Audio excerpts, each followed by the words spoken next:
Mengenal sosok Kombes Hengki di Reskrimum Polda Metro Jaya, 2 kali hadapi Hercules hingga bongkar Wawon CS.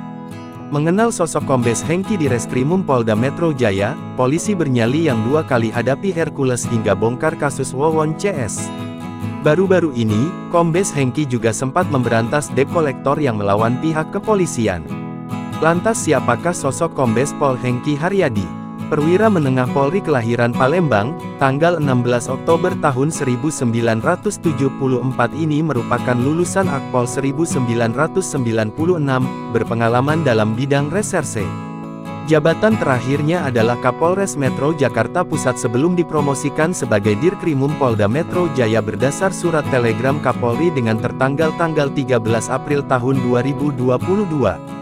Dikutip dari Kompas TV, sebelumnya Kombes Hengki menjabat sebagai Kasat Reskrim Polres Tulang Bawang, Polda Lampung.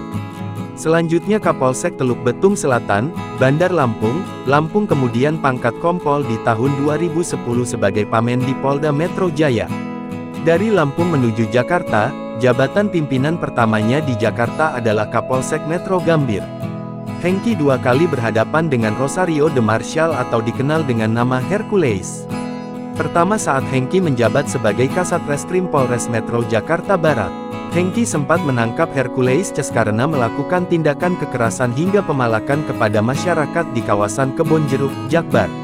Pada akhir 2018, lagi-lagi Hengki kembali berhadapan dengan Hercules. Hercules beserta geng diketahui mengintimidasi dan menyebarkan ketakutan terhadap warga Kalideres saat mencoba menguasai lahan milik warga. Patut dinanti aksi Kombes Hengki selanjutnya.